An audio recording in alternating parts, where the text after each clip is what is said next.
নমস্কার বন্ধুরা, আমি কল্পনা প্রতিদিনের মতো চলে এসেছি দেখো আরেকটি ব্লগ নিয়ে। আজকে আমি কি রান্না, আজকে সকাল থেকে দেখো, আজকে শনিবার, আজকে মাসের শেষ, একবারে 29 তারিখ, রেশন তোলা হয়নি। গেছিলাম রেশন দোকানে, জানোই তো মা অসুস্থ বলে ঝামেলার জন্য বাড়ি থেকে বেরোতে পারি না, যে রেশনটা তুলবো সময় মতো সেটাও পারি না। গেছিলাম রেশন দোকানে, আর বিশাল লাইন, মাসের শেষে ভেবেছি কেউ নেই, আমি বোধহয় একাই ফাঁকা মাঠে গোল দিয়ে চলে আসবো। দেখি না, আমার মতো অনেকেই আছে ফাঁকা মাঠে গোল দিতে এসছে, কিন্তু কেউ গোল দিতে পারিনি। ওই নিয়ে আসলাম, তখন দুপুর 1:30 বাজে, রেশন নিয়ে এসছি।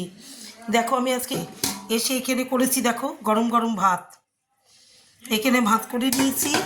আর এখানে লোটে মাছ, মাছ কাটলাম, এসে লোটে মাছ, কাতলা মাছ, এগুলো কাটলাম, কিছু কেটে দিয়ে যায়নি, শুধু লোটে মাছটাই রান্না করেছি। দেখো এখানে করেছি লোটে মাছ, শুধু রসুন থেতো, কাঁচা লঙ্কা আর একটু আদা থেতো করে দিয়ে পেঁয়াজ কুচিয়ে দিয়ে করেছি। এই দেখো মেখে টেকে বসিয়ে দিয়েছি একবারে লোটে মাছ।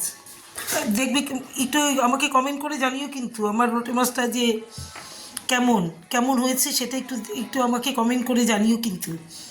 দেখো খুব ভালো হয়েছে খেতে, আমি একটু ঝোল তুলে মুখে দিয়েছিলাম, দারুণ দারুণ টেস্ট হয়েছে। এরকম থেতো করে দিলে যে এত টেস্ট হয় সেটা আমি জানতাম, তো বেটেই করি কিংবা মিক্সিতে পেস্ট করে করি। দেখো থেতো করা লঙ্কা আদা, মানে দুটো কাঁচা লঙ্কা দিয়েছি, লাল কাঁচা লঙ্কা, আদা আর রসুন থেতো করে দিয়েছি। এই দেখো, আর এখানে পেঁয়াজ কেটে নিয়েছি। এই যে পরশু দিনের শুকনো ডাল আছে, টমেটোর ডাল করেছিলাম, সেটা শুকিয়েছি। এটা তেল দিয়ে পেঁয়াজ দিয়ে লঙ্কা দিয়ে খাবো, ব্যাস।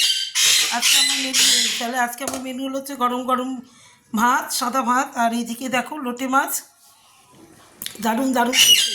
আমি কথা বলবো কি, আমার এমনি জিভ দিয়ে জল বেরিয়ে আসছে, একটু মুখে দিয়েছিলাম বলে। গরম লোটে মাছ এই মাত্র নামালাম, জাস্ট পেঁয়াজ আর এখানে ডাল শুকনো, ব্যাস। আজকে এই বিকেলবেলা বেগুন পোড়া টোড়া দেবো, বেগুন পোড়া, আজকে শনিবার তো বেগুন পোড়া দেবো বিকেলবেলা। হ্যাঁ, বেগুন পোড়া খেতে হবে, বিকেলে বেগুন পোড়া দেবো, দিয়ে তারপরে যদি ভাত খায় খাবে, নাহলে রুটি খেলে খাবে, তাহলে মাছ তুলে রাখতে হবে, আবার কিছু না কিছু করতে হবে।